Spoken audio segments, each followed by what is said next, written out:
হযরতে আদম এবং হাওয়া জান্নাত থেকে বের হয়ে যাক, এটা শয়তানের উদ্দেশ্য ছিল না। ওর উদ্দেশ্য ছিল কি করে আদম আর হাওয়ার লজ্জাস্থান দেখা যায়। এজন্যও জান্নাতের মেন গেটে দাঁড়িয়ে ওয়াজ করেছিল, ওয়াকাসামাহুমা ইন্নী লাকুমা লামিনান নাসিহিন। হে হাওয়া, তোমার স্বামী কোথায়? তাকে বলো আমি আল্লাহর কসম দিয়ে বলছি আমি তোমাদের হিতাকাঙ্ক্ষী। আরামের জায়গায় বেশি দিন আল্লাহ তোমাদের রাখবে না। আমি গোপন ভিত্তিতে সংবাদ পেয়েছি, এখান থেকে তোমাদের আল্লাহ বের করে দেবে। হযরতে হাওয়া আলাইহিস সালাম জিজ্ঞাসা করেছিলেন কেন বের করে দেবে? কেন জানি না, তবে আমি গোপনে শুনেছি আল্লাহ বেশি দিন রাখবে না। ওই যে গাছের কাছে যাওয়া নিষেধ কেন? এইটার কারণে। যদি ওই গাছের কাছে যেতে পারো আর যদি ফলটা খেতে পারো, আমি কথা দিচ্ছি তোমাদেরকে, ওনার ঘোষণা আল্লাহ গোপন ভাবে পরামর্শ করে জানিয়েছে, ইল্লা আন তাকুনা মালাকাইনি আও তাকুনা মিনাল খালিদিন। যদি এই গাছের কাছে যেতে পারো আর ফল খেতে পারো, তোমরা চিরস্থায়ী হয়ে যাবে এই আরামের জান্নাতে। আমি এখান থেকে কয়েকটা শিক্ষা পেয়েছি তাফসিরে হাক্কারিতে। আদম আলাইহিস সালাম বাড়িতে মানে জান্নাতের ওই জায়গায় ছিলেন না, তিনি বাইরে ছিলেন। হাওয়া আলাইহিস সালামকে পেয়ে যে ওয়াজ করছে, তার নাম শয়তান। বলেন না কেন? তার মানে শয়তান ওয়াজ করে। শয়তানের ওয়াজের ধরন একটা, প্রথমেই ও কথা বলার আগেই কেঁদে ফেলে। এটা শয়তানের ওয়াজের ধরন। ও জান্নাতের মেন গেটে দাঁড়িয়ে হযরতে হাওয়াকে যে ওয়াজ করবে, কথা বলার আগেই কেঁদে ফেলেছে। হাওয়া আলাইহিস সালাম বলেন আপনি কাঁদেন কেন? কান্না বন্ধ করেন। কি করবেন করেন। বলছে না, কাঁদি আমার জন্য না, কাঁদি তোমাদের জন্য। হযরতে হাওয়া বললেন আপনি কাঁদবেন না, আপনি ওয়াজ করেন। কি ওয়াজ করতে চান? হাওয়া আলাইহিস সালামের এই যে কথা বলার পরে ও দুর্বলতা খুঁজে পেয়েছে, এই তো আমার কথায় কাজ হবে। ডাক দিয়ে বলেছে, দেখো গোপন ভিত্তিতে সংবাদ পেলাম এই আরামের জায়গায় নাকি তোমাদের রাখা হবে না। মেয়েদের জন্মগত একটা অভ্যাস আছে, ওরা যদি কোনো জায়গায় একবার শান্তি পেয়ে যায়, জীবন চলে গেলে ওই জায়গা ছাড়তে চায় না। এটা অভ্যাস ওদের। ওরা যদি পরকীয়া প্রেমে একবার শান্তি পায়, 2-3টা বাচ্চা ফেলে ধুয়ে আল্লাহর রাস্তায় চলে যাবে, কিছু মনেই করবে না। আপনি দেখেন না মাঝে মাঝে ওরা সেই কাজে একবার শান্তি পেয়ে যায়, জীবন চলে গেলেও মান সম্মান, কিসের মান সম্মান, ও গুল্লায় যাক, ও যাবেই। এই জন্য একবার যদি মেয়েরা কোনো চেয়ারে বসে শান্তি পায়, আপনি কি হবে কি না হবে ওসব ভাবার চিন্তা তাদের নেই। শয়তানের প্রথম টার্গেট ছিল পুরুষ না মহিলা। কেন? যত তাফসির আমি নিজে পড়েছি, মুফাসসিরিন ইকরাম লিখেছেন শয়তানের চাইতেও চক্রান্তের আকারে মহিলারা এগিয়ে, এরা ভয়ঙ্কর চক্রান্তকারী। এটা আমি বানালাম না, সূরা ইউসুফের ভেতরে আছে 28 নম্বর আয়াত, ইন্না কাইদাকুন্না আযীম। আমি আলেমদেরকে বলছি এখানে আল্লাহ এক বচন দেয়নি, ইন্না কাইদা কুন্না বহু বচন। কি স্যার বহু বচন না? কেন জুলাইখা তো ওখানে একা? আয়াত জুলাইখার নামে নাযিল হচ্ছে। আল্লাহ কেন মাত্র শুধু জুলাইখার নামটা উচ্চারণ করলেন না? আর যদি নাও করবেন তো এক বচন দেবেন, বহু বচন দিলেন কেন? দিয়েছেন এই কারণে কিয়ামত পর্যন্ত পুরুষের ক্ষতিকারক জিনিস যারা, তাদের ভেতরে মহিলা 1 নাম্বার, আর এদের ষড়যন্ত্র বড় ভয়ঙ্কর। এই যে আসিম শব্দ আল্লাহ ব্যবহার করলেন, ইন্না কাইদাকুন্না আযীম।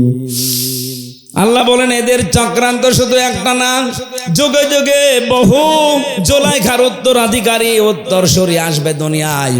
ইউসুফের মতো চরিত্রবান মানুষদেরকে তারা জেনার অপবাদ পর্যন্ত দেবে। হযরতে আদম আলাইহিস সালাম যখন আসলেন, ডাক দিয়ে চিন্তা ভাবনা তার মনের ভেতরে, ব্রেনের ভেতরে ঢুকিয়ে দিয়েছে শয়তান। এই আরামের জায়গায় যদি থাকতে চাও তাহলে ওই গন্ধম গাছের ফল খাও, স্বামীকে করে। যখনই এসেছিল বারবার পেছনে ঘরে কি করে বল না, ফল খাওয়া লাগবে। আল্লাহর নিষেধ। কেন নিষেধ তুমি জানো না? আমাদের একজন হিতাকাঙ্ক্ষী আছে এখানে, সে কসম দিয়ে আমাকে বলে গেছে, এটা সূরা আরাফের ভেতরে আছে, অকসামাহুমা ইন্নী লাকুমা লামিনান নাসিহিন। সে কসম দিয়ে বলে গেছে, আল্লাহর নামে কসম, যে আমরা যদি ওখানে যেতে পারি আর ওই ফল খেতে পারি, হয় আমরা এখানে চিরস্থায়ী হয়ে যাব, আমাদেরকে আর কোনো শক্তি বের করে দিতে পারবে না। বলেন নাউজুবিল্লাহ। আদম আলাইহিস সালামকে সঙ্গে নিয়ে যেভাবে হোক ফল খেয়েছে। দুইটা প্রতিক্রিয়া। এক নম্বরে প্রথম তার পোশাক খুলে পড়ে গেছে, দুই নম্বরে তার টয়লেটের প্রয়োজন দেখা দিয়েছে। যখনই পোশাক গলে পড়ে গেছে, ওই যে শয়তান গেটে দাঁড়িয়েছিল, প্রশ্ন আসতে পারে জান্নাতের গেট কি উন্মুক্ত? হ্যাঁ, এটা আমি জেলখানায় গিয়ে তাই আয়াতের তাফসীর বুঝেছি। কোরআনে কারিমে যেখানে আল্লাহ জাহান্নামের কথা দিয়েছেন, হাত্তা ইযা জাউহা ফুতিহাত আবওয়াবুহা ওয়াকাল ইলা আখিরি আয়াত। আল্লাহ পাক যখন বলেন যে জাহান্নামী মানুষদেরকে যখন জাহান্নামের গেটের সামনে নেওয়া হবে, এরপরে জাহান্নামের দরজা খুলে যাবে, ভেতরে প্রবেশ করিয়া আবার জাহান্নামের দরজা বন্ধ করে দেওয়া হবে। জাহান্নামে গেলেই দরজা বন্ধ, বের হতে চাইলে দরজা যেহেতু বন্ধ, বের হতে পারবে না। আর জান্নাতের কথা যত জায়গায় পেয়েছি, দরজা বন্ধ এ কথা আমি পাইনি। আমি দুনিয়ার জেলখানার সাথে মিলিয়ে দেখেছি, যত বড় বড় অপরাধী হোক, জেলখানায় কাছে নিয়ে গেলে দরজা বন্ধ, যাবে ভেতরে খুলে আবার বন্ধ, 24 ঘন্টা তালা লাগানো থাকে। জেলখানার মেন গেটে তা থাকে না? বগুড়া জেলখানায় যান, 24 ঘন্টা মেন গেট তালা মারা, একজন দুইজন করে ওখানে সব সময় থাকে পাহারাদার। এটা জাহান্নামের বৈশিষ্ট্য, সব সময় বন্ধ থাকবে। আর জান্নাতের দরজা 24 ঘন্টা ওপেন থাকবে। আদম আলাইহিস সালাম আর হাওয়া আলাইহিস সালামের এই দুইটা প্রতিক্রিয়া যখন, শয়তান কিন্তু ওখান থেকে দেখার পরে তাকিয়েছে আর খিলখিল করে হাসতেছে।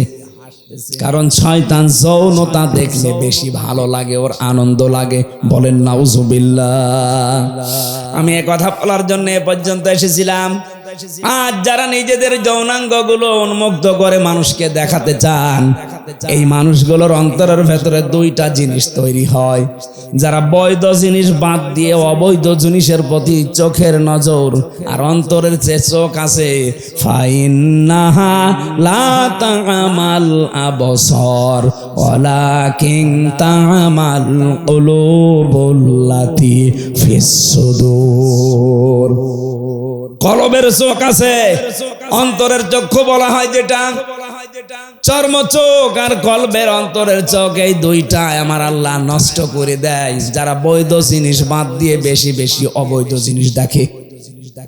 আজ অনেক মানুষ আছে দেখবেন, নিজের স্ত্রী ভালো লাগে না, নিজের স্ত্রীর কাছে সময়ও দিতে চায় না, বাইরে উল্টা পাল্টা উলট পালট জিনিস দেখে, মোবাইল, কম্পিউটার, ল্যাপটপ, টেলিভিশনে উলট পালট জিনিস দেখে ওর অন্তরের চক্ষু নষ্ট হয়ে গেছে, চর্ম চক্ষু খারাপ হয়ে গেছে। তখন আরে বৈধ জিনিস ভালো লাগে না।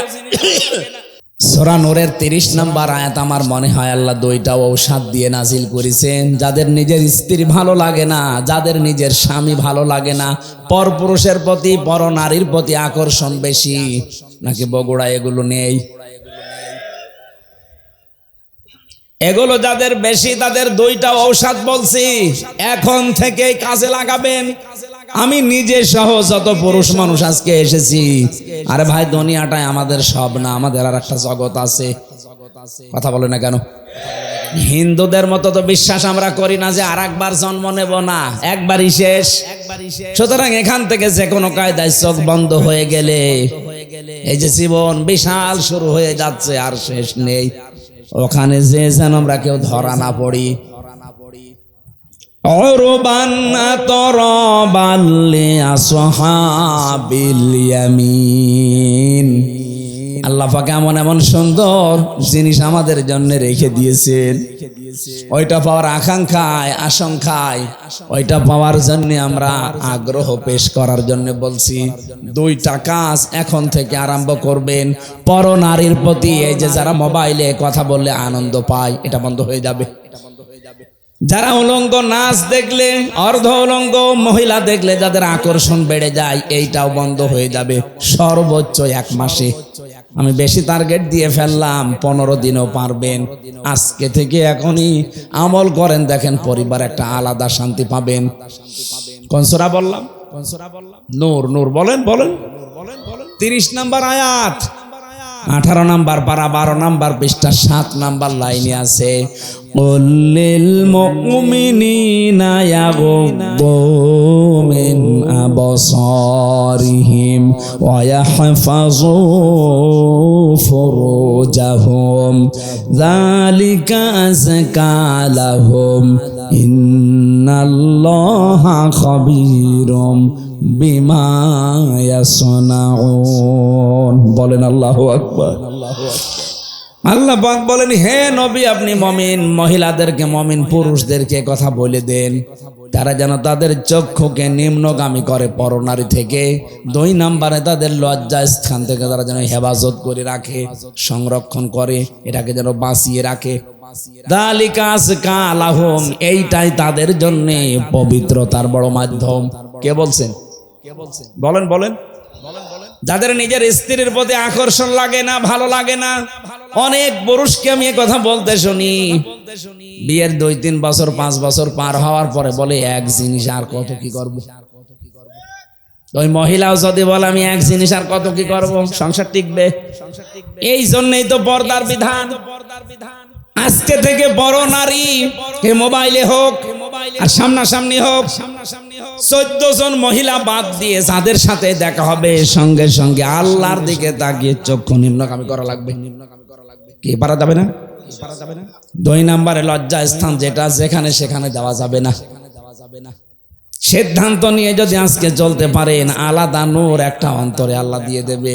তখন নিজের স্ত্রীর প্রতি ভালোবাসা চাহিদা দেখবেন বেড়ে যাচ্ছে দিনের পরে দিন।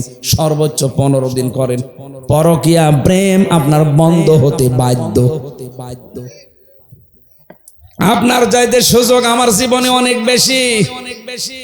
কি আপনি তো বগুড়ার বাইরে, গাবতলীর বাইরে জীবনে যাননি, আর আমার সারা বাংলাদেশের 630টা থানায় আমি গেছি, বিদেশের বহুগুলো দেশ আমি ঘুরলাম, কত কিছু আমার আয়ত্তে আছে। আমি যদি শুধু হাতের ইশারা দেই 5টা চলে আসবে, তারপর আমার শরীর চলে না। আল্লাহ পাক বলেন, হুয়া তাবাকুম ওয়া মা জাআলা আলাইকুম ফিদ্দীনি মিন হারাজ। ইয়াদের প্রথম শব্দ হুয়া তাবাকুম। এ জিতেবা মানে নির্বাচিত করা। কি করা? বলেন না কেন? বগুড়াবাসী নির্বাচিত করা হয় যে পদ্ধতিতে, ওই পদ্ধতির বাংলা নাম নির্বাচন। কি এটা ক্লাস চলছে, ওনারা ক্লাস নেয় ওনাদের ছাত্র ছাত্রীদের মাঝে, আর আমার ছাত্র ছাত্রী এই, আমার 12 বাপের 13 ছেলে বসে আছে, এক একটা এক এক রকম। নির্বাচিত করা হয় যে পদ্ধতির মাধ্যমে। এখানে যদি পাগলকেও জিজ্ঞাসা করেন, সেও বলবে সেই পদ্ধতির নাম নির্বাচন। একটা বিবেক সম্পন্ন মানুষকে যদি বলেন এই 15.5 বছরে কোনো নির্বাচন এই দেশে হয়েছে, ও পাগলেও বলবে হয়নি। শয়তানকেও যদি বলেন, ও বলবে হয়নি। শয়তানকে জিজ্ঞাসা করে দেখেন। এখন প্রশ্ন আসতে পারে, শয়তান পাবো কোথায়? হ্যাঁ আছে। আমি একটা একটা করে কয়েকটা বলছি, গুণাগুণ দেখেন তো শয়তান আছে কিনা। আল্লাহ পাক বলেন, ইন্নাল মুবাযযিরিনা কানু ইখওয়ানাশ শায়াতিন ওয়া কানা শাইতানু লিরাব্বিহি কাফুরা। আপনি নামাজ পড়েন না, শয়তানের ভাই, এ কথা কোরআন হাদিসে নেই। রোজা রাখেন না, শয়তানের ভাই, এ কথা কোরআন হাদিসে নেই। আপনি পর্দা করেন না, শয়তানের ভাই, এ কথা কোরআন হাদিসে পাইনি। কিন্তু কেউ যদি অপচয় করে, সে শয়তানের ভাই। এ ঘোষণা কার? আল্লাহর সূরা বানী ইসরাঈল। শয়তানের ভাই কি হয়? শয়তান। আমি যেমন মানুষ, আমার ভাই যে হবে সেও মানুষ হবে। কথা বলেন না কেন? শয়তান যে হবে, শয়তানের ভাই হলেও সে শয়তানি হবে। দেখেন তো কত বড় ঘোষণা আল্লাহর। যারা অপচয় করে এরা সাধারণ মানুষ না, এরা শয়তানের ভাই। তাহলে যারা অপচয় করে আপনি দেখতে পান না তাদেরকে। শয়তান যদি জীবনে না দেখে থাকেন, অপচয়কারী দেখলেই বুঝবেন যে শয়তান এইটাই। দুই নম্বরে, এই পৃথিবীতে শয়তান সব সময় যৌনতা ছড়াতে ভালোবাসে। ওর কাছে লজ্জা স্থান খুব মায়া মহব্বতের জিনিস। এই জন্য নবীজি শিখিয়েছেন, যখনই টয়লেটে কাজ সারার জন্য উলঙ্গ হবে, সঙ্গে সঙ্গে তোমাকে বলা লাগবে আল্লাহুম্মা ইন্নী আউযু বিকা মিনাল খুবুসি ওয়াল খাবাইস। যত রকমের দুষ্ট জিন আর পরী আছে, সবার থেকে আল্লাহ তোমার আশ্রয় চাই। বিশ্বনবী জানিয়েছেন, দোয়া পড়ে যদি কেউ বাম পা দিয়ে বসে, শয়তানের চোখের উপরে পর্দা পড়ে যায়। অথচ এখানে কত মুরব্বী মানুষ বসে আছে, জীবনে এ দোয়া পড়িনি। কথা বলছে না কেন? বের হওয়ার সময় আপনি যখন বলেন গফরানাক, হে আল্লাহ আমি ক্ষমা চাচ্ছি, কারণ এই যে 8-10 মিনিট 15 মিনিট আমি টয়লেটে বসেছিলাম, আমি তোমার কাছে ক্ষমা চাইতে পারিনি, দয়া করে মেহেরবানি করে তুমি আমারে ক্ষমা করে দাও। আলহামদুলিল্লাহিল্লাযী আযহাবা আন্নিল আযা ওয়া আফানি। তোমার প্রশংসা আদায় করছি, কারণ আমার পেটের ভেতর থেকে গন্ধ এবং কষ্টদায়ক জিনিস তুমি বের করে আমাকে শান্তি, স্বস্তি, নিরাপত্তা দিলে। বিজ্ঞান এখন প্রমাণ করছে, টয়লেট যদি আপনার বন্ধ হয়ে যায়, বিশেষ করে প্রস্রাব, এটা যদি স্বাভাবিক অবস্থায় আবার ফিরিয়ে আনতে চান, এদেশের চিকিৎসা ব্যবস্থায় কমপক্ষে 12,000 টাকা খরচ হবে। শুধু পেশাব বন্ধ হয়ে গেলে যদি একবার আপনাকে পেশাব করিয়ে স্বাভাবিক করা লাগে, কারণ এটা যতক্ষণ জমা থাকবে আপনার কিডনি নষ্ট হয়ে যাবে। কথা বুঝতেছেন? এটা একবার বের করতে যদি 12,000 টাকা লাগে, এখানে কত মানুষ আমরা আছি কমপক্ষে 24 ঘন্টার ভেতরে 4-5 বার করে পেশাব খানায় যায়। এই কথা বলছেন না কেন? কিছুই যদি আপনার না করে, আল্লাহ 5 বারে পেশাব করতে 5 বার 60,000 টাকা আপনার পেছনে খরচ। এই যে সূর্যটা দেখতে পান, 30,000 কোটি ফারেনহাইট বিদ্যুৎ খরচ হচ্ছে 1 সেকেন্ড জ্বালাতে। 24টা ঘন্টা আল্লাহ আমার 12টা ঘন্টা অন্তত আমাদের মাথার উপরে রেখে দিয়েছে। এক সেকেন্ডে যদি 30,000 কোটি ফারেনহাইট বিদ্যুৎ খরচ হয়, কোনদিন জিবরাইল এসে বিলের কাগজ নিয়ে বলে না যে ভাই এই টাকাটা দেন, বলেছে? আমাদের যে মেজাজ, আমার মনে হয় কোন বাড়িতে যদি জিবরাইল যে বলতো এই যে বিলের কাগজ, যে কাপড় শুকিয়েছেন, এই কাপড় শুকানোর বিল, আমার মনে হয় জিবরাইল আরশ পর্যন্ত যাওয়ার আগেই মার্ডার হয়ে যাবে। অথচ আজ পর্যন্ত কোনদিন আমার কাছে বিলের কাগজ আল্লাহ জিবরাইলকে দিয়ে ধরিয়ে দেয়নি। কথা বলেন ঠিক কিনা? বগুড়া বাসে ক্লাস চলছে, কিন্তু খুব খেয়াল করে আপনার রোল নাম্বার যেন 1, 2, 3 এর ভেতরে থাকে। আপনি এমন ছাত্র হবেন না যে 82 রোল আপনার। এক ছাত্র এসে প্রিন্সিপালের কাছে বলছে, স্যার হয় ছুটি দেন, নাই আমি গেলাম। স্যার চিন্তা করছে ও যে পজিশনে আছে ও ছুটি দিলেও যাবে, না দিলেও দৌড় দেবে। তোর রোল নাম্বার কত? 82। 82 রোল। ছেলে মেয়ে কয়টা ক্লাসে? 82টা। 82টা ছেলে মেয়ে, ওর রোল নাম্বার 82। ও খুব ভালো ছাত্র। বলেন বলেন, ওর জীবনের কোনো উদ্দেশ্য আছে? শুধু আসে আর পালিয়ে চলে যায়।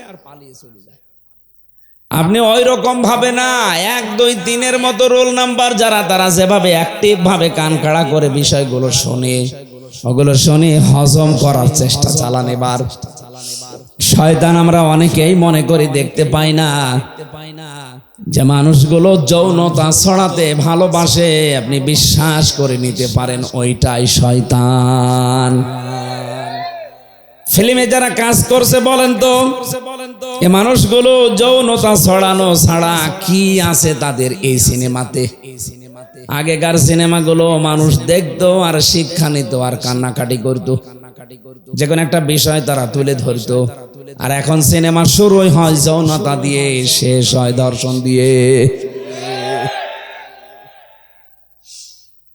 যারা এই জগতের সাথে আছেন, আমার তো মনে হয় মাঝে মাঝে যে তারা তাদের মেয়ে, ছেলে, নাতি এদের কাছে কি হিসাবে বিবেচিত হয়? আপনি মানুষ,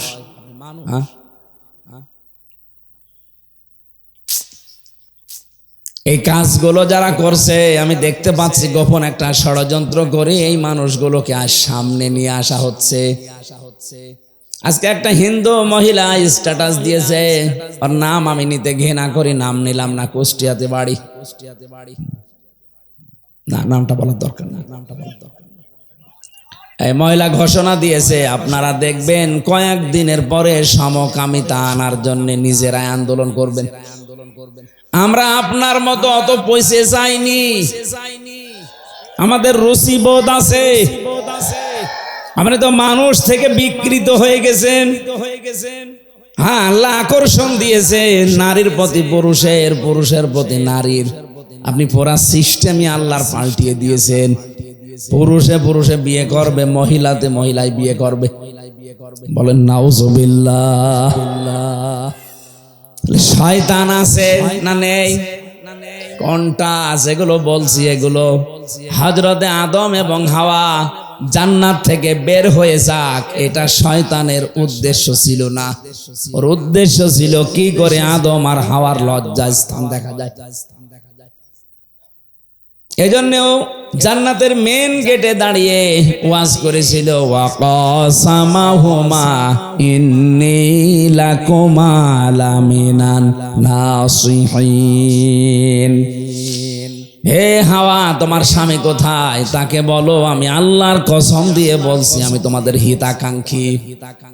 আরামের জায়গায় বেশি দিন আল্লাহ তোমাদের রাখবে না। আমি গোপন ভিত্তিতে সংবাদ পেয়েছি, এখান থেকে তোমাদের আল্লাহ বের করে দেবে। হযরতে হাওয়া আলাইহিস সালাম জিজ্ঞাসা করেছিলেন কেন বের করে দেবে? কেন জানি না, তবে আমি গোপনে শুনেছি আল্লাহ বেশি দিন রাখবে না। ওই যে গাছের কাছে যাওয়া নিষেধ কেন? এইটার কারণে। যদি ওই গাছের কাছে যেতে পারো আর যদি ফলটা খেতে পারো, আমি কথা দিচ্ছি তোমাদেরকে, ওনার ঘোষণা আল্লাহ গোপন ভাবে পরামর্শ করে জানিয়েছে, ইল্লা আন তাকুনা মালাকাইনি আও তাকুনা মিনাল খালিদিন। যদি এই গাছের কাছে যেতে পারো আর ফল খেতে পারো, তোমরা চিরস্থায়ী হয়ে যাবে এই আরামের জান্নাতে। আমি এখান থেকে কয়েকটা শিক্ষা পেয়েছি তাফসিরে হাক্কারিতে। আদম আলাইহিস সালাম বাড়িতে মানে জান্নাতের ওই জায়গায় ছিলেন না, তিনি বাইরে ছিলেন। হাওয়া আলাইহিস সালামকে পেয়ে যে ওয়াজ করছে, তার নাম শয়তান। বলেন না কেন? তার মানে শয়তান ওয়াজ করে। শয়তানের ওয়াজের ধরন একটা, প্রথমেই ও কথা বলার আগেই কেঁদে ফেলে। এটা শয়তানের ওয়াজের ধরন। জান্নাতের মেন গেটে দাঁড়িয়ে হযরতে হাওয়াকে যে ওয়াজ করবে, কথা বলার আগেই কেঁদে ফেলেছে। হাওয়া আলাইহিস সালাম বলেন, আপনি কাঁদেন কেন? কান্না বন্ধ করেন। কি করবেন করেন। বলছে না, কাঁদি আমার জন্য না, কাঁদি তোমাদের জন্য। আপনি দেখেন আজ দুনিয়াতে আমার তো নিজের চোখে দেখা এই দেশে যারা শয়তান ছিল তারা দেখবেন কথা বলার আগেই কেঁদে ফেলতো। আমাকে বেশি বললাম, আমার কেউ নেই বলে আগে কেঁদে ফেলে। তোর কেউ নেই, আমরা করবো কি? আমরা কি তোমার বাপকে এনে দিতে পারবো? তোমার ভাইকে এনে দিতে পারবো? তোমার কেউ নেই বলে যে কান্নাকাটি শুরু করো, এ অভ্যাস তো শয়তানের। তুমি কি শয়তান নাকি? তার মানে শয়তানের জাল তার ভেতরে আছে। এই জন্য কথা বলার আগে যারা কেঁদে ফেলে বুঝবেন এটা তার অভিনয়। আমার এই জীবনে দেখা ওনার একটা শুধু অভিনয় ছিল না। আগস্টের 5 তারিখের আগে যেই দিন চলে যাবে ওই দিন আর অভিনয় না, ওই দিন সত্যি কেঁদেছে। ওই দিন শুধু কেঁদেছে, বাকি জীবনটাই অভিনয়। কি মুখে যেটা বলতো ওইটা করতো না, যেটা বলতো না ওইটা করতো। সরঞ্জিৎ বাবু এজন্য বলেছিলেন বাঘে ধরলে ছাড়ে, উনি ধরলে ছাড়ে না।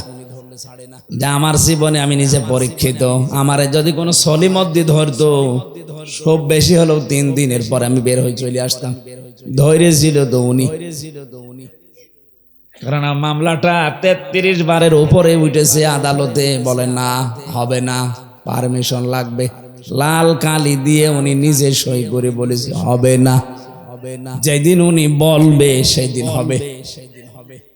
নাই তো সে মামলা দিয়েছে, সাজা লাগিয়ে দিলেও সর্বোচ্চ 3 মাস। কত আর আমার থাকা লাগলো বিনা কারণে 3 বছর। হযরতে হাওয়া বললেন আপনি কাঁদবেন না, আপনি ওয়াজ করেন। কি ওয়াজ করতে চান? হাওয়া আলাইহিস সালামের এই যে কথা বলার পরে ও দুর্বলতা খুঁজে পেয়েছে, এই তো আমার কথায় কাজ হবে। ডাক দিয়ে বলেছে দেখো, গোপন ভিত্তিতে সংবাদ পেলাম এই আরামের জায়গায় নাকি তোমাদের রাখা হবে না।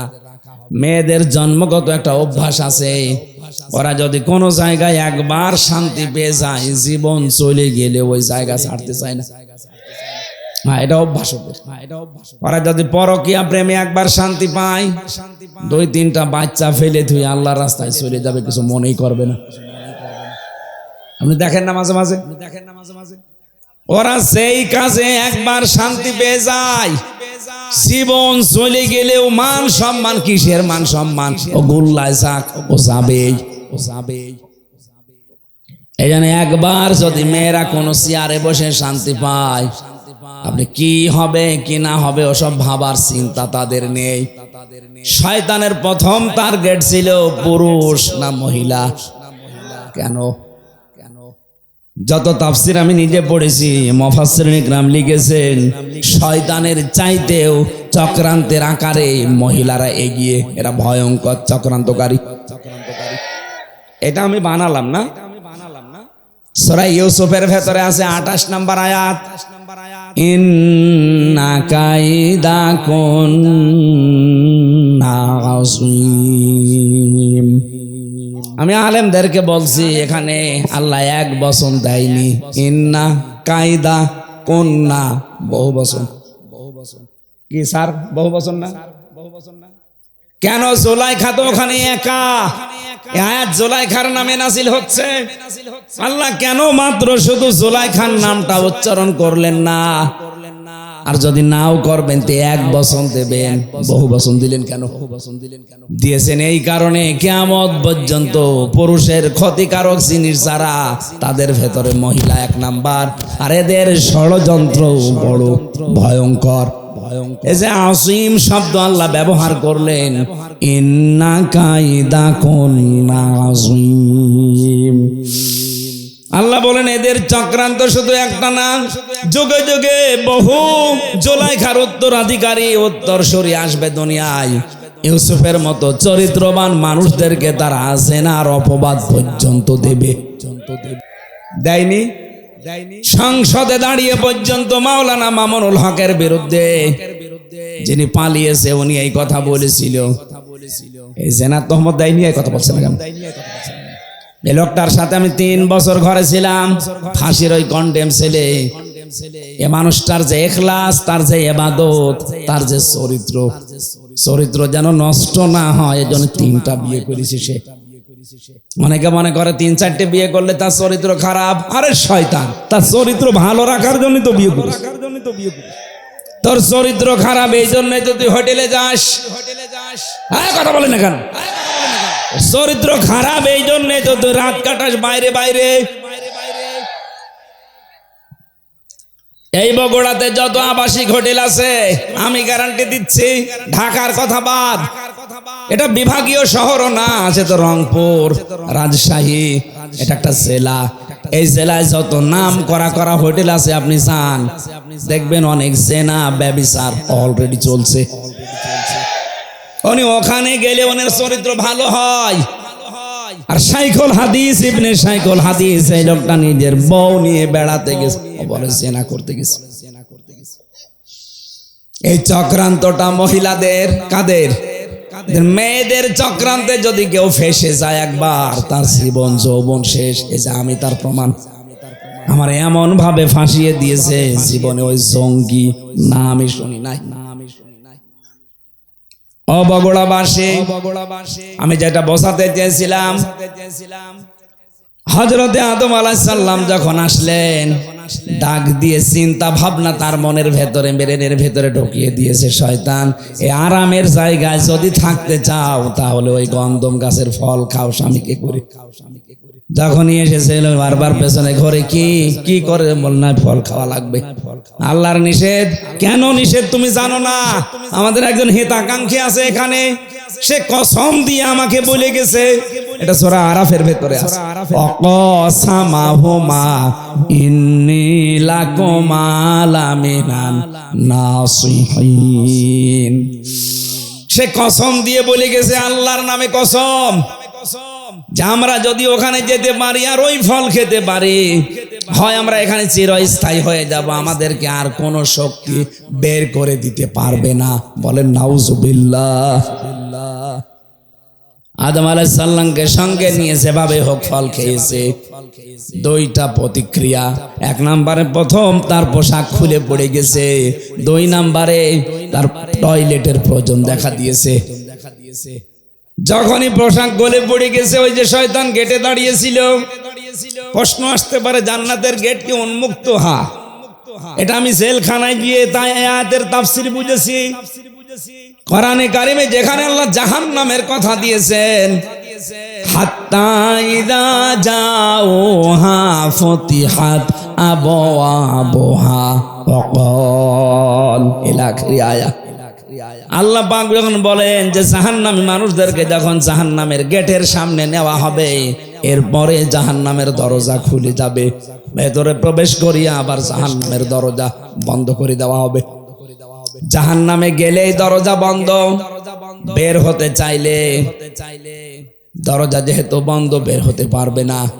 আর জান্নাতের কথা যত জায়গায় পেয়েছি, দরজা বন্ধ এ কথা আমি পাইনি। আমি দুনিয়ার জেলখানার সাথে মিলিয়ে দেখেছি, যত বড় বড় অপরাধী হোক, জেলখানায় কাছে নিয়ে গেলে দরজা বন্ধ, যাবে ভেতরে খুলে আবার বন্ধ, 24 ঘন্টা তালা লাগানো থাকে। জেলখানার মেন গেটে তা থাকে না? বগুড়া জেলখানায় যান, 24 ঘন্টা মেন গেট তালা মারা, 1-2 করে ওখানে সব সময় থাকে পাহারাদার। এটা জাহান্নামের বৈশিষ্ট্য, সব সময় বন্ধ থাকবে। আর জান্নাতের দরজা 24 ঘন্টা ওপেন থাকবে। আদম আলাইহিস সালাম আর হাওয়া আলাইহিস সালামের এই 2টা প্রতিক্রিয়া যখন, শয়তান কিন্তু ওখান থেকে দেখার পরে তাকিয়েছে আর খিলখিল করে হাসতেছে। কারণ শয়তান যৌনতা দেখলে বেশি ভালো লাগে, ওর আনন্দ লাগে। বলেন নাউজুবিল্লাহ। আমি এই কথা বলার জন্য এ পর্যন্ত এসেছিলাম।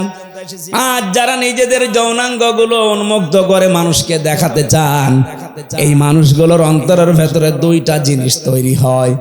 যারা বৈধ জিনিস বাদ দিয়ে অবৈধ জিনিসের প্রতি চোখের নজর আর অন্তরের যে চোখ আছে, ফাইন্নাহা লা তা'মাল আবসার ওয়ালাকিন তা'মাল কুলুবুল্লাতী ফিস সুদূর।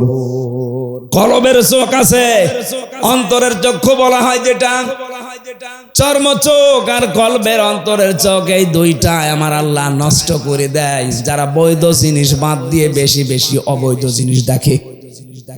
আজ অনেক মানুষ আছে দেখবেন নিজের স্ত্রী ভালো লাগে না, নিজের স্ত্রীর কাছে সময়ও দিতে চায় না, বাইরে উল্টা পাল্টা উলট পালট জিনিস দেখে, মোবাইল কম্পিউটার ল্যাপটপ টেলিভিশনে উলট পালট জিনিস দেখে ওর অন্তরের চক্ষু নষ্ট হয়ে গেছে, চর্ম চক্ষু খারাপ হয়ে গেছে। তখন আরে বৈধ জিনিস ভালো লাগে না।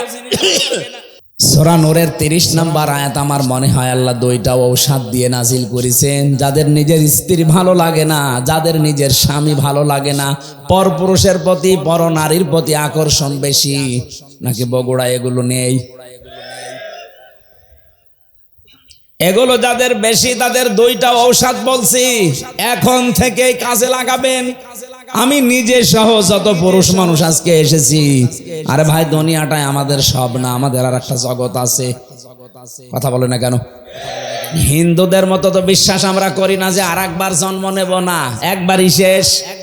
সুতরাং এখান থেকে যে কোনো কায়দায় চোখ বন্ধ হয়ে গেলে এই যে জীবন বিশাল শুরু হয়ে যাচ্ছে, আর শেষ নেই। ওখানে যে যেন আমরা কেউ ধরা না পড়ি। অরবান তরবান লিআসহাবিল ইয়ামিন। আল্লাহ পাক এমন এমন সুন্দর জিনিস আমাদের জন্য রেখে দিয়েছেন, ওইটা পাওয়ার আকাঙ্ক্ষায় আশঙ্কায় ওইটা পাওয়ার জন্য আমরা আগ্রহ পেশ করার জন্য বলছি। দুইটা কাজ এখন থেকে আরম্ভ করবেন। পর নারীর প্রতি এই যে যারা মোবাইলে কথা বললে আনন্দ পায়, এটা বন্ধ হয়ে যাবে। যারা উলঙ্গ নাচ দেখলে, অর্ধ উলঙ্গ মহিলা দেখলে যাদের আকর্ষণ বেড়ে যায়, এইটাও বন্ধ হয়ে যাবে সর্বোচ্চ 1 মাসে। আমি বেশি টার্গেট দিয়ে ফেললাম, 15 দিনও পারবেন। আজকে থেকে এখনই আমল করেন, দেখেন পরিবার একটা আলাদা শান্তি পাবেন। কোন সূরা বললাম? নূর। নূর বলেন বলেন 30 নম্বর আয়াত, 18 নম্বর পারা, 12 নম্বর পৃষ্ঠা, 7 নম্বর লাইনে আছে, কুল্লিল মুমিনিনা ইয়াগুদ্দু মিন আবসারিহিম ওয়া ইয়াহফাযু ফুরুজাহুম যালিকা আযকা লাহুম ইন্নাল্লাহা খাবীরুম বিমা ইয়াসনাউন। বলেন আল্লাহু আকবার। আল্লাহ পাক বলেন, হে নবী আপনি মুমিন মহিলাদেরকে, মুমিন পুরুষদেরকে কথা বলে দেন, তারা যেন তাদের চক্ষুকে নিম্নগামী করে পরনারী থেকে। 2 নম্বরে তাদের লজ্জা স্থান থেকে তারা যেন হেফাজত করে রাখে, সংরক্ষণ করে, এটাকে যেন বাঁচিয়ে রাখে। যালিকা আযকা লাহুম, এইটাই তাদের জন্য পবিত্রতার বড় মাধ্যম। কে বলছেন? বলেন বলেন। যাদের নিজের স্ত্রীর প্রতি আকর্ষণ লাগে না, ভালো লাগে না, অনেক পুরুষকে আমি কথা বলতে শুনি, বিয়ের 2-3 বছর 5 বছর পার হওয়ার পরে বলে এক জিনিস আর কত কি করব। ওই মহিলাও যদি বলে আমি এক জিনিস আর কত কি করব, সংসার টিকবে? এই জন্যই তো পর্দার বিধান।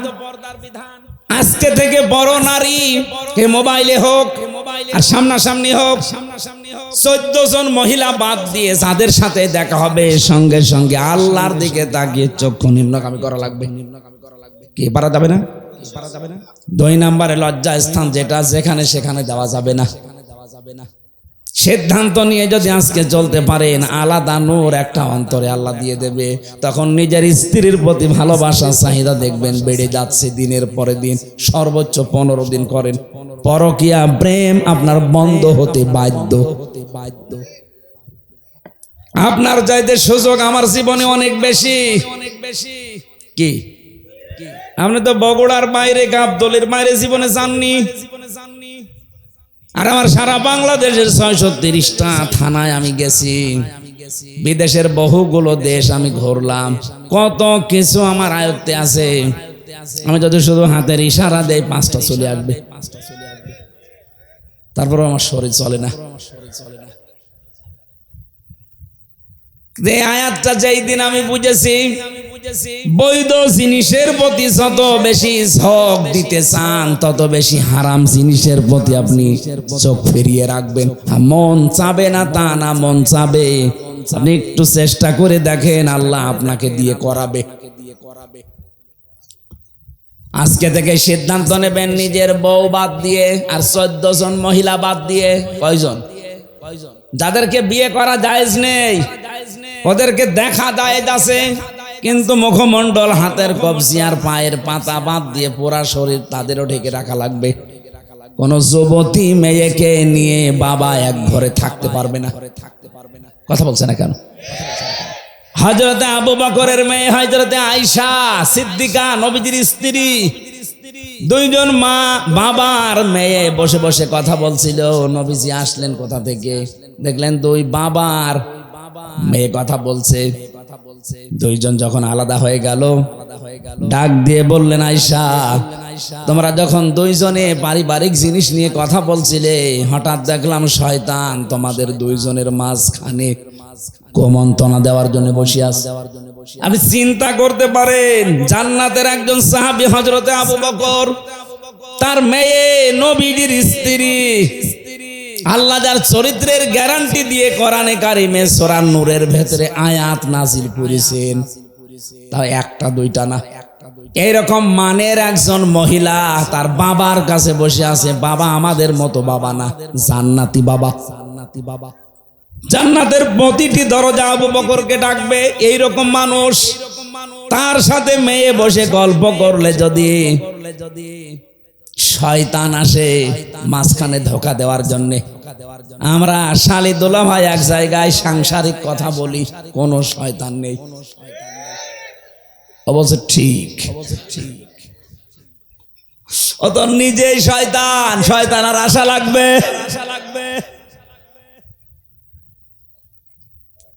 না, সাবধান থাকা লাগবে। এই ঔষধটা অ্যাপ্লাই করেন আজকে থেকে। নিষিদ্ধ জিনিস যেগুলো আছে, শুধু এই পরনারী না, মোবাইলে হোক, কম্পিউটারে হোক, বাইরে হোক, চক্ষু নিম্নগামী করে রাখবেন। দেখবেন আলাদা একটা জিনিস আল্লাহ মাস্ক বি দেবেই।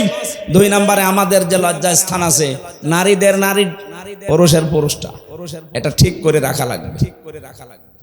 মনে মনে করেন আমার তো মন চাই। আরে মন চাই না কার? মানুষকে এই মন দিয়ে আল্লাহ বানিয়েছেন। এই মনটা কন্ট্রোল করতে যে পারে সেই পরীক্ষায় পাশ করে। আর আপনিও যদি ডোনাল্ড ট্রাম্পের মতো বাবা শাহজালাল সব হালাল, তাহলে আপনাকে জান্নাতে দেবে আল্লাহ কোন কারণে? কথা বলে না কেন?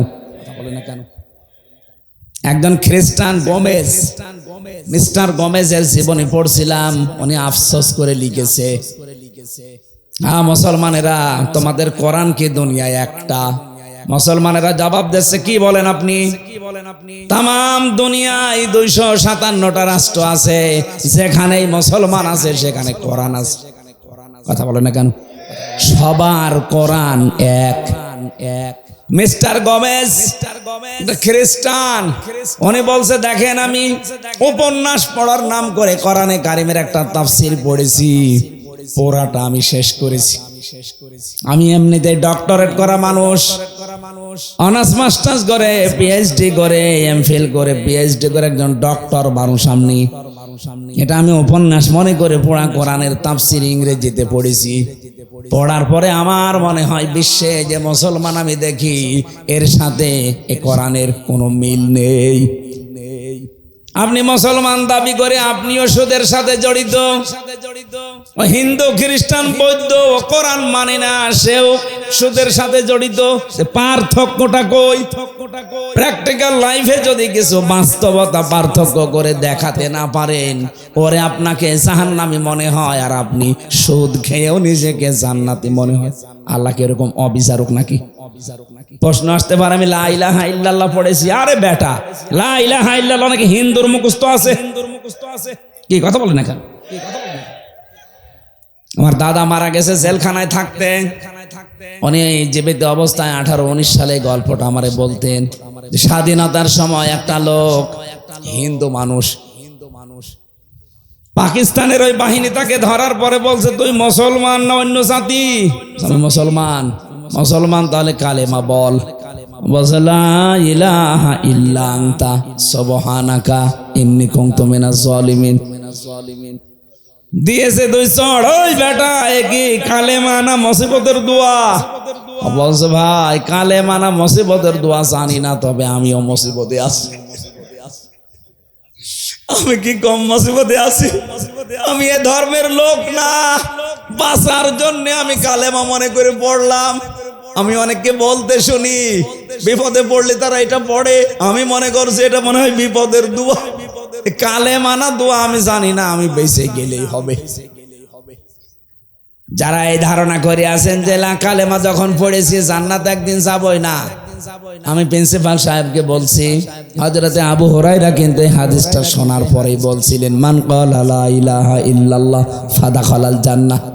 যে ব্যক্তি লা ইলাহা ইল্লাল্লাহ পড়ে সে জান্নাতে চলে যায়। হযরতে ওমর বলেছিলেন, হে নবী আপনি এ কথা বললেন? বলে হ্যাঁ। কিভাবে বললেন? মাঝখানে আপনি ফা শব্দ দিলেন কেন?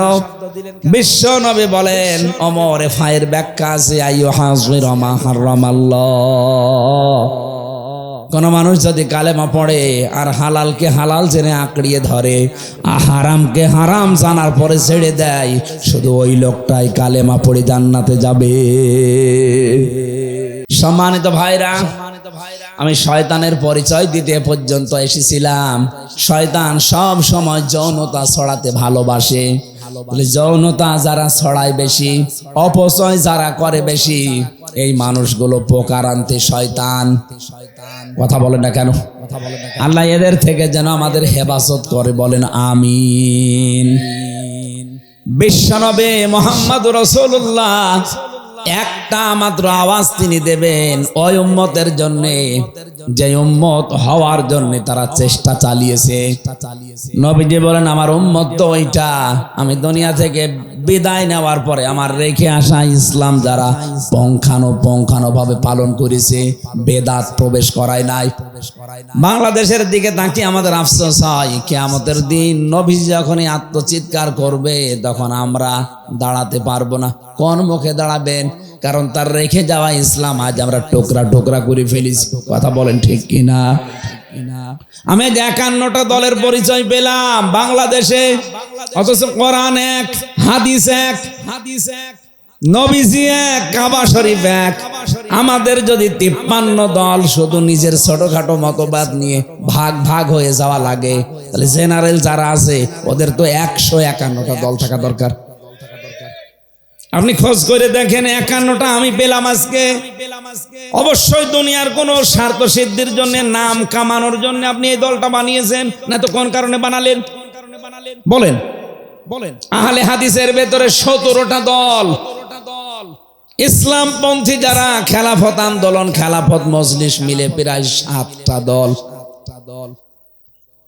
সুন্নিয়াতের দাবি যারা করে, যারা বলে আমরা আশিকে রাসূল, এদের 27টা দল। আপনি মিলান, বাংলাদেশে যে যেই দলে আছে, মতে আছে, যে যেইটা মানে, এক জায়গায় সব এক। একামতে দিনের বেলায় যে দিনে বাংলাদেশে দিন কায়েম করা লাগবে, এই জায়গায় যারা এক, তারা হচ্ছে জামাতে ইসলামী। এই দলের ভেতরে আমি কোনো পার্থক্যটা পাইনি। এদের তো লক্ষ লক্ষ কোটি কোটি ভক্ত এই দেশে, অনুসারী আছে, কিন্তু দল হিসাবে সব এক। কথা বলেন না কেন? বাকি যা আছে দেখবেন শুধু সভাপতি, সেক্রেটারি, একটা দল খুলে বসে আছে। সারা দেশে কেউ নেই, শুধু সভাপতি আর সেক্রেটারি। ঢাকায় কেন্দ্রীয় অফিসও নেই, বাড়ির ভেতরে ছাদের উপর একটা সিলিকুটি মানিয়ে বসে, এটা কেন্দ্রীয় অফিস। এই ভণ্ডামিগুলো যদি এখনো পর্যন্ত বাদ দিতে না পারেন, এখনো যদি দলাদলি করেন, দেখেন 50 বছরের ভেতরে জালেমরা আবার এদের চাষ করবে। আশা করছি আমার ইঙ্গিত আপনি বুঝেছেন। এটা রেকর্ড হচ্ছে, সারা দেশে যাবে। যাদের মাথার ভেতরে এটা ঢুকবে তারা যেন চিন্তা করেন আমার এই ছোট্ট কথাটা। শেষে কিন্তু সুযোগ হারিয়ে গেলে আর দোয়া করেও ফেরত আসবে না। সূরা নূন, মুমিনুন, এখান থেকে আমরা 2টা আয়াত পড়েছি। আজকের আলোচনাটা আমরা মানব জীবনকে কেন্দ্রীয় করে সাজিয়েছি। আল্লাহ পাক আমাদের একটা দুর্বল জায়গায় আঘাত দিয়ে স্মরণ করাচ্ছেন, ওয়ালাকাদ খলাকনাল ইনসানা মিন সুলালাতিন মিন তিন। অবশ্যই আমি আল্লাহ মানুষকে মাটির নির্যাস দিয়ে বানিয়েছি। আল্লাহ আমাদেরকে মাটি দিয়ে বানিয়েছে, মাটির নির্যাস দিয়ে বানিয়েছে। এ কথা বললেন কেন? আমরা অনেকেই আল্লাহকে ভুলে গেছি। এই দুর্বল জায়গাটায় আল্লাহ আঘাত দিয়ে আমরা যেন ফিরে আসি, প্রথম নম্বর কারণ এইটা। বাস্তবতা দেখে আমরা তো ফিরে আসি না, আমাদের বিদ্যা আরো বেড়ে যায়। আল্লাহ রাব্বুল আলামিন বলেন, হাল্লা তাআলাল ইনসানি হিনুম মিনাদ দাহরি লাম ইয়াকুন শাইআম মাযকুরা। ও মানুষ, তোমার জীবনে কি এমন সময় অতিবাহিত হয়নি যে সময় তুমি উল্লেখ করার মতো কিছু ছিলে না? তাফসীরে ফি জিলালিল কোরআন থেকে কয়েকটা তথ্য পেয়েছি, একটু মিলাবেন। মানুষের এই জায়গায় আল্লাহ কেন আঘাত দিলেন? আমরা যে মাটির তৈরি, তার তিনটা কারণ। এক নম্বরে আমাদের যিনি আদি পিতা হযরতে আদম এবং হাওয়া, এই দুইজনেই কিসের তৈরি? মাটির। বলেন বলেন। সন্তান যদি মাটির হয়, বাবা যদি মাটির হয়, সন্তানও মাটির হবে। বাবা যদি আগুনের হয়, সন্তানও আগুনের হবে। কথা বলেন ঠিক কিনা? দুই নম্বরে সব খাদ্য দুনিয়ায় মাটি থেকে উৎপন্ন হয়। এই জন্য এখান থেকে শিক্ষা যে আমরা মাটির তৈরি। পৃথিবীর এমন কোনো খাবার নেই যার মূল মাটি না, মাটি থেকে সব। তিন নম্বরে মাটি থেকে খাবারের পরে খাবার তৈরি হয়, তৈরি হওয়ার পরে এটা দিয়ে বীর্য তৈরি হয়। বীর্য বাবার স্ফলিঙ্গ দিয়ে মায়ের রেহেমের ভেতরে প্রবেশ করে। মূল জিনিস কিন্তু মাটি। মূল কি? বিজ্ঞান প্রমাণ করছে এই মাটি দিয়ে মানুষকে আল্লাহ বানিয়েছে। এই মাটির ভেতরে কমপক্ষে 10টা উপাদান পাওয়া যাচ্ছে। মানুষের এই পুরা বডি আল্লাহ পাক বানিয়ে দেখা গেছে 13টা জিনিস পাওয়া যায় মানুষের ভেতরে। এক মাটির ভেতরে আছে 10টা। কয়টা? আমি মাটির ভেতর থেকে মৃত্তিকা গবেষণাগার আছে গাজীপুরে, এই তথ্যটা ওখান থেকে পেয়েছি। 10টা জিনিস তারা মাটি থেকে বের করেছে। মাটির ভেতরে অক্সিজেন আছে, সিলিকন আছে, অ্যালুমিনিয়াম আছে, আয়রন আছে, ক্যালসিয়াম আছে, পটাশিয়াম আছে, সোডিয়াম আছে, ম্যাগনেসিয়াম আছে, নাইট্রোজেন আছে, হাইড্রোজেন আছে। কয়টা? বলেন বলেন। এই 10টা জিনিস শুধু মাটির ভেতরে। আল্লাহ রাব্বুল আলামিন বলেন, ইয়াখরুজু মিন বাইনিস সুলবি ওয়াত তারাইব। বাবার স্ফলিঙ্গ দিয়ে যেটা বের হয়ে মায়ের রেহেমে জমা হয়েছে, এখানে সুলবন 1 বচন, তারাইব বহু বচন। সুলবন আল্লাহ 1 বচন দিলেন কেন? তারাইব বহু বচন দিলেন কেন? সুলবন বলা হয় বাবার লজ্জাস্থানকে, তারাইব বলা হয় মায়ের লজ্জাস্থানকে। মায়ের বেলায় আল্লাহ বহু বচন, বাবার বেলায় 1 বচন। কেন? সন্তান তৈরি করতে গিয়ে শুধু মা লাগে, বাবা লাগে না। কথা বলে না কেন? বিজ্ঞান প্রমাণ করেছে তারা। এবার সুলবন নিয়ে এটা আপনি ডক্টর জাকির নায়েকের লেখা 12 খণ্ড লেকচার আছে, ওর ভেতরে পাবেন। এই আয়াতের তাফসিরে এত সুন্দর করে তিনি সাজিয়েছেন। আমি বহু তাফসিরের আগে পড়েছি, কিন্তু এই তথ্যটা পাইনি। তিনি ওখানে লিখেছেন, তিনি যেহেতু একটা ডাক্তার না, উনি যেহেতু ডাক্তার, গবেষণা করে লিখেছেন, বাবা এই পৃথিবীতে সন্তানের জন্য যে পরিমাণ কষ্ট সহ্য করে জন্ম দিতে গিয়ে, মা কমপক্ষে বাবার চাইতে 3 গুণ কষ্ট বেশি সহ্য করে। আমরা জানি 1-এর পরে হয় 2, 2-এর পরে যা হবে সব 1 বচন, 2 বচন না বহু বচন? বলেন বলেন। এই জন্য আল্লাহ তারাইব বহু বচন দিয়েছেন। বাবার বেলায় 1 বচন দিলেন এই কারণে, বাবা তো শুধু বিছানায় থাকা শেষ, বাকি মা পেটে বহন করার জন্য 10 মাস 10 দিন কষ্ট সহ্য করেছে। শুধু এতটুকুই না, কমপক্ষে ডেলিভারির যে কষ্টটা বিজ্ঞান এখন জানিয়েছে, এই পুরুষ মানুষ আমরা যারা দুনিয়ায় যত শক্তিশালী পুরুষ হোক 45 ইউনিট কষ্ট সহ্য করতে পারে। কত? 45 ইউনিটের বেশি কষ্ট একজনকে দিলে সে হয় হার্ট অ্যাটাক করবে, না মারা যাবে। কিন্তু একটা মা দুনিয়ার সন্তানের মুখ দেখাতে গিয়ে বিজ্ঞান এখন দেখতে পায় কষ্টটা মাপার জন্য একটা যন্ত্র আছে। মায়ের কষ্ট কমপক্ষে হয় 57 ইউনিট। 45 ডিগ্রি দিলে যেখানে আমরা মারা যাব, সেখানে মা আমার মুখ দেখতে 57 ইউনিট কষ্ট সহ্য করে কয়েক বালতি রক্ত শরীর থেকে ঝরিয়ে মা আমার কাঁটা ছটফট মুরগির মতো করে, তারপরও আমরা মুখ দেখতে চাই।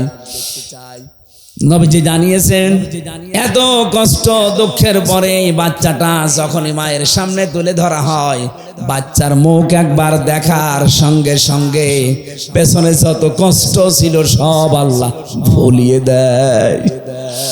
এই কষ্ট যদি মায়ের মনে রাখার মতো হতো, জীবনে কোনো মানুষ একটা সন্তান নেওয়ার পরে আর কোনোদিন স্বামীর সাথে মেলামেশা করতো না। ও বলতো না, দুনিয়ায় যে কষ্ট পেয়েছি আমি কোনোদিন আর তোমার কাছে যাব না। ওই সন্তানের মুখটা দেখার সঙ্গে সঙ্গে পেছনের যত কষ্ট ছিল আল্লাহ সব ভুলিয়ে দিয়েছে। এতটুকু শেষ করেননি, 2 বছর পর্যন্ত আপনাকে দুধ খাওয়িয়েছে। কয় বছর? আরো জোরে বলেন। বিজ্ঞান প্রমাণ করছে দুধ খাওয়ানো এটা মায়ের কমপক্ষে দিনে রাতে মিলে 24 ঘন্টায় একটা সন্তান মায়ের স্তন পান করে থাকে 8 বার। কয়বার?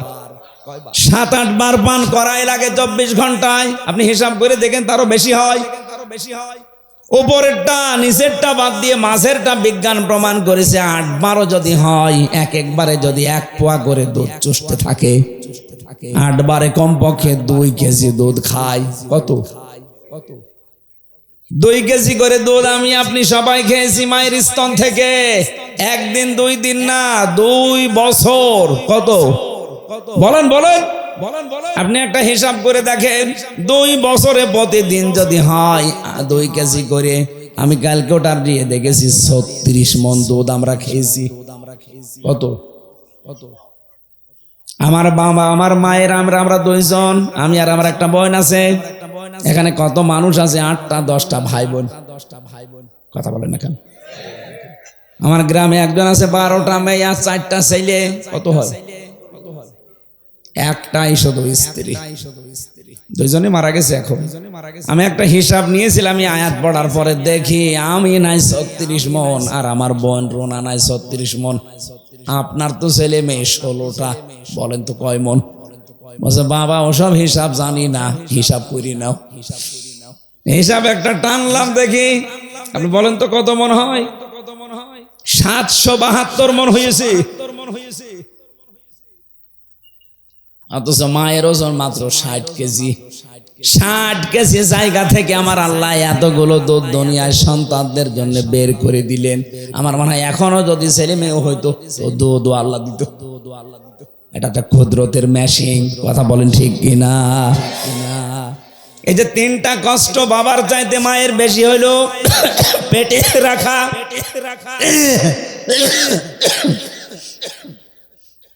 শুধু পেটে রাখা না, ডেলিভারির কষ্ট সহ্য করা আর দুনিয়ার মুখ দেখানোর পরে 2 বছর দুধ খাওয়ানো। নবীজি জানিয়েছেন পৃথিবীর মানুষেরা তোমাদের কাছে বাবার তুলনায় মায়ের গুণ আমি 3 গুণ বৃদ্ধি করে দিয়েছি এই তারাইবের জন্য। জোরে বলেন সুবহানাল্লাহ। মানুষ যখন এই বীর্যটা মায়ের রেহেমের ভেতরে যেতে থাকে, বিজ্ঞান এখন দেখতে পাচ্ছে কমপক্ষে 1 ফোঁটা বীর্য দিয়ে 40,000 আদম বানানো যায়। কত হাজার? বলেন বলেন বলেন। এই 40,000 একবারে মায়ের পেট থেকে আসতে পারতো, কিন্তু মায়ের পেটে জায়গা নেই। বাবার এই স্ফলিঙ্গ দিয়ে যখন বের হয়ে যায়, এখান থেকে মায়ের ওই জরায়ু পর্যন্ত যে নাপাক পানির থলিটা আছে, রেহেম বলা হয়, এখানে যেতে যেতে দেওয়ালের সাথে ধাক্কা লাগে, কেউ পড়ে যায়, কেউ মরে যায়। আমার তো জীবনের প্রতিযোগিতা শুরু হয়েছে সেই জন্ম থেকে। অথচ আজ আমরা প্রতিযোগিতায় হেরে যাই। কত স্ট্রাগল করে, কত কষ্ট স্বীকার করে প্রতিযোগিতা করে ওই জায়গায় গেছি আমি। তারপরে হামজা আমি দুনিয়ায় আসলাম। আমার কত ভাই বোন ছিল, তারা পড়ে মরে গেছে। কথা বলেন না কেন? তাহলে আমাকে সিদ্ধান্ত নেওয়া লাগবে আমার মঞ্জিলে মকসুদ পর্যন্ত, আসল যেটা আমার জায়গা এখানে নাই। দুনিয়া আসার জন্য মায়ের রেহেম, আর আমার জান্নাতে যাওয়ার জন্য আমার জীবনের শেষ দিন এ পর্যন্ত আমাকে লড়াই করে যেতেই হবে। ওয়াবুদ রাব্বাকা হাত্তা ইয়াতিয়াকাল ইয়াকিন।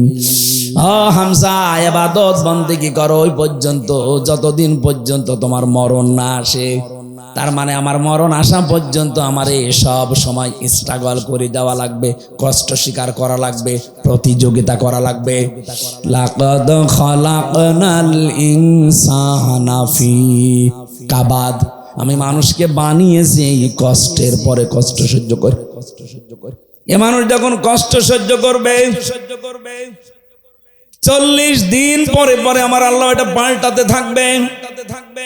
আল্লাহ রাব্বুল আলামিন বলেন, সুম্মা খালাকনান নুতফাতা আলাকাতান ফাখালাকনাল আলাকাতা মুদগাতান ফাখালাকনাল মুদগাতা ইযামা ফাকাসাউনাল ইযামা লাহমা ثم أنشأناه خلقا آخر فتبارك الله أحسن الخالقين। বলেন আল্লাহু আকবার।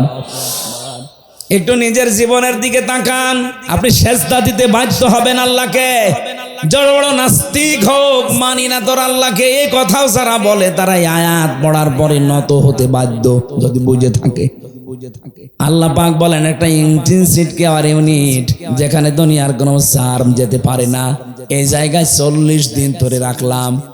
এরপরে আমি নতফা থেকে ধরে আমি আলাক বানালাম, এরপরে আলাক থেকে তোকে আমি মদগা বানালাম, এরপরে মদগা থেকে চামড়া দিয়ে গোশত দিয়ে এটা আমি ঢেকে দিলাম। শুধু ঢেকে দিয়ে শেষ করিনি, এই গোশতগুলো যেন পচন না ধরে এমন একটা কাবার দিয়েছি। এই কাবার যাকে দিয়েছি ওইটাই ফাইনাল।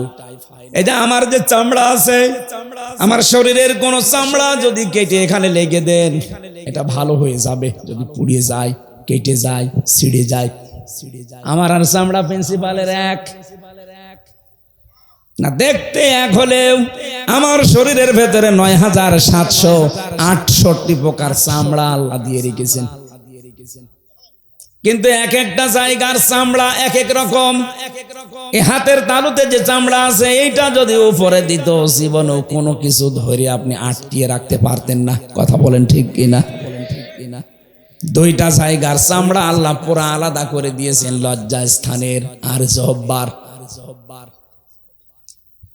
এত এত চামড়া দিলেন শরীরের ভেতরে গোশতগুলো সংরক্ষণ করার জন্য।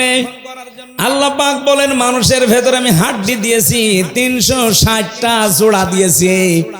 নবীজি বলেন তোমরা প্রতিদিন এই জোড়া আছে আল্লাহ দিলেন 360টা সাদগা দান করবা, তাহলে এই জোড়ার হক আদায় হবে। সাহাবেরা বলে হুজুর আমরা গরিব মানুষ, টাকা পয়সা। বিশ্ব নবী বলেন 2টা কাজ করতে পারলে এই হাড়ের সাদগা আদায় হয়ে যাবে জয়েন্টের। মসজিদের ভেতরে যদি কোনো ময়লা দেখো নিজের দায়িত্বে তুলে ফেলে দিবা। 2 নম্বরে দস্তরখানা বিছিয়ে খাবার খাবা, যদি খাবার পড়ে যায় ওই খাবার তুলে খাবা। অথচ এই 2টা আমলের একটাও আমরা ধনী মানুষরা করতে চাই না। বলি এই আবার কাজ হইল। মসজিদের ময়লা পরিষ্কার করার জন্য ইমাম আছে, খাদেম আছে, মুয়াজ্জিন আছে। ওরা আমি লাট সাহেব, আরে ভাই আপনার এই হাড়ের এই যে 360টা জোড়া দেওয়া আছে, জোড়ার সাদগা দেবে আপনার কোন বাবা? এটা সাদগা দুনিয়া আদায় করা জায়গা, এটা করে যাবেন। মসজিদে প্রবেশ করলে এটা আপনার দায়িত্ব হয়ে পড়ে। কথা বলেন ঠিক কিনা? একটা খড়কোটা পড়ে আছে, থুতু পড়ে আছে, কপ পড়ে আছে, পরিষ্কার করে দেন। দস্তরখানা বিছিয়ে খাবার খাওয়ার অভ্যাস করেন। আল্লাহ রাব্বুল আলামিন বলেন প্রত্যেক জায়গায় যে জোড়া দিয়েছি সব জোড়া আবার এক না, প্রত্যেকটা হাড় আলাদা আলাদা মাপ। এক এক জায়গার হাড় এক এক রকম, হাড়ের ভেতরে আবার গিরো দিয়েছি। যদি হাড় সোজাসুজি করে দিতাম জীবনও কিছু ধরতে পারতে না।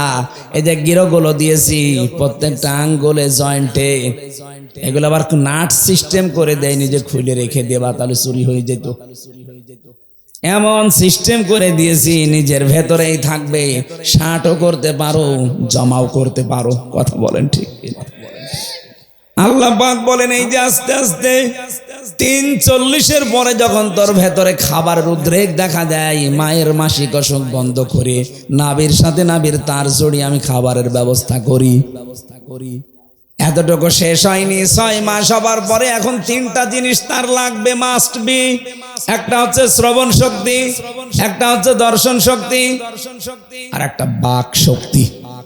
এই ৩টা জিনিস আমি আল্লাহ নিজের পক্ষ থেকে দান করি। ওদিকে মাটির উপাদানের ভেতরে আছে 10টা। কয়টা? আল্লাহর পক্ষ থেকে আল্লাহ দিয়েছেন 3টা, কোন তাফসিরে পেয়েছি 5টা। সেখানে আছে শ্রবণ শক্তি, দর্শন শক্তি, বাক শক্তি, আকেল শক্তি আর ঘ্রাণ শক্তি। ৮, ৫, ১৩টা জিনিস যখন এক হয়ে যায়, ৬ মাস পরে মায়ের পেটের ভেতরে আমার আল্লাহ এবার আকৃতিটা দিয়ে দেয়। ওরা বডি বানিয়েছে ফেরেশতারা, আর আকার এই আকৃতি এইটুকু বানিয়েছে আল্লাহ নিজের কুদরতি হাতে। এটা বানানোর পরে আল্লাহ বলেন আমার সিদ্ধান্ত মতো এটা ছেলে হবে না মেয়ে হবে। يخلق ما يشاء يهب لمن يشاء إناثا ويهب لمن يشاء الذكور। এটা ছেলে না মেয়ে সিদ্ধান্ত যখন আমি দেই, ওয়াল্লাযী ইউসাউবিরুকুম ফিল আরহামি কাইফা ইয়াশা, মায়ের রেহেমের ভেতরে তোমাদের আকৃতি আমি আল্লাহ নিজের মন মতো করে বানিয়েছি। এটা বানানো কমপ্লিট হওয়ার পর ফেরেশতারা বলতে থাকে আল্লাহ এটা বের করার দায়িত্ব। আল্লাহ বলেন আমার আল্লাহু আখরাজাকুম মিন বুতুনি উম্মাহাতিকুম। আস্তে করে বাচ্চার আকারে তোকে আমি ওই ছোট্ট জায়গা দিয়ে বের করে নিয়ে আসবো। এ দায়িত্ব কার? আরো জোরে বলেন।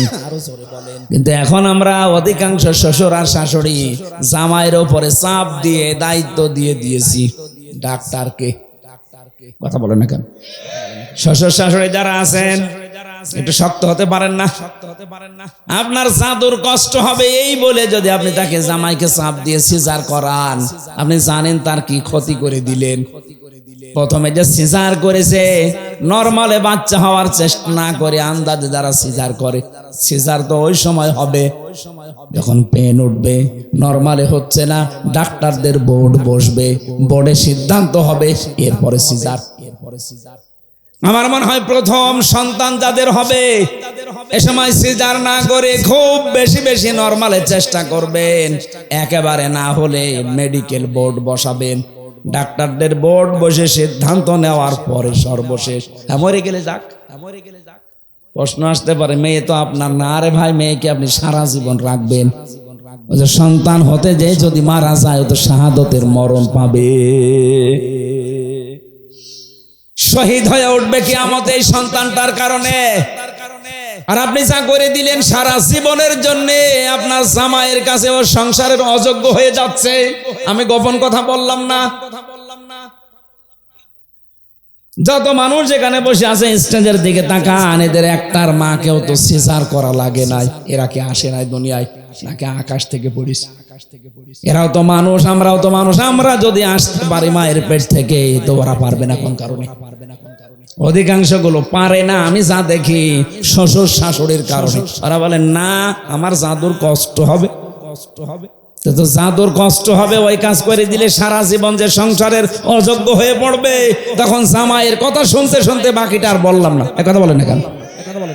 আর একটা বিয়ে করতে যাবে, আমার মেয়ে রেখে আর একটা বিয়ে করবে মানে তার মেয়ে তো নষ্ট করে ফেলিস।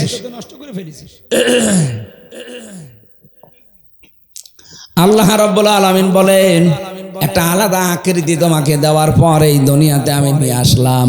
কত উত্তম সৃষ্টিকারী আমি আল্লাহ, তুমি লক্ষ্য করেছো?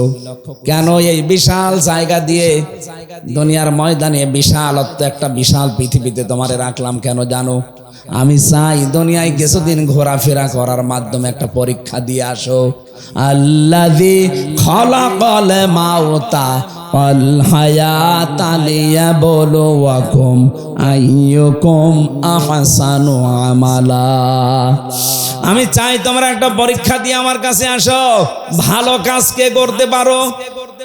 সুম্মা ইন্নাকুম বাদা যালিকা লামাইতুন, এরপরে আমি তোমাদেরকে মওত দেব।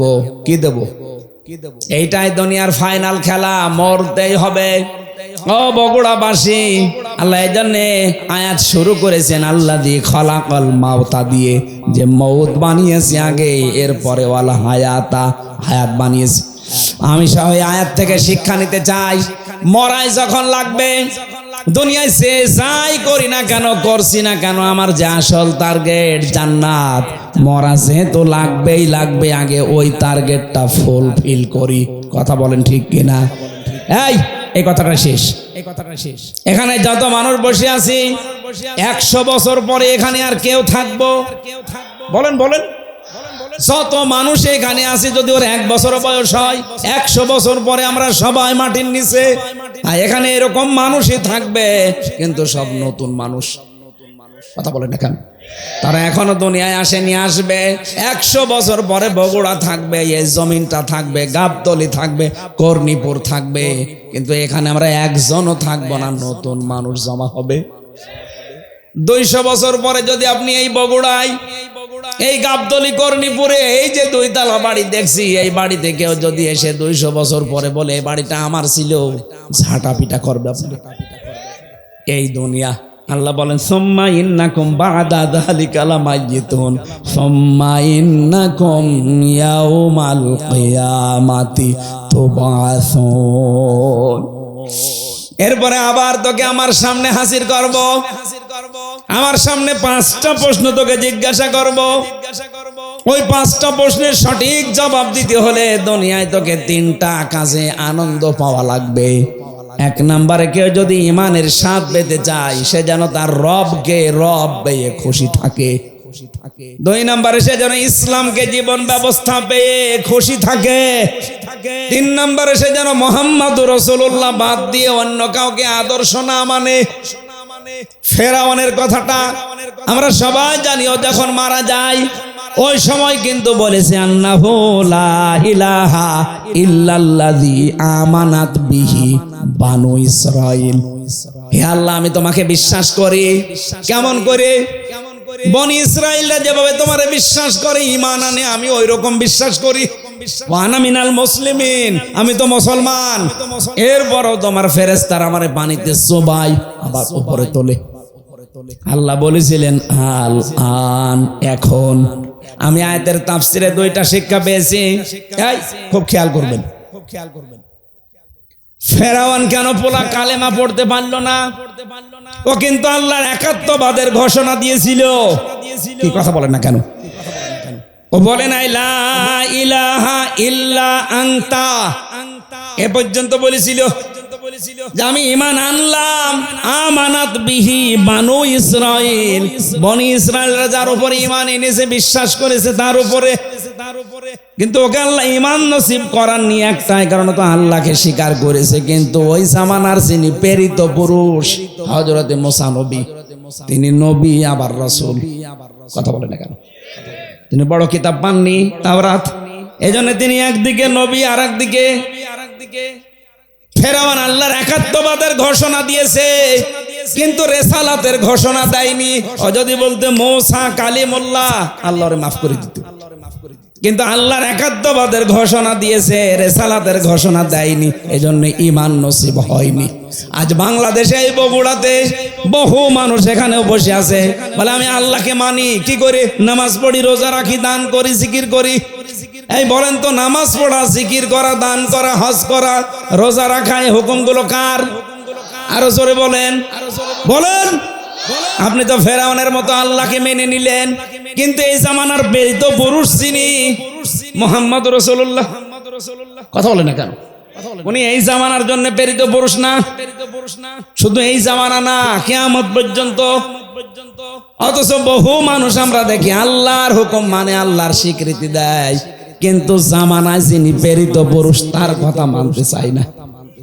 তিনি যে 10 বছর রাষ্ট্রপতি ছিলেন সেটা বললেই বলে রাজনীতি।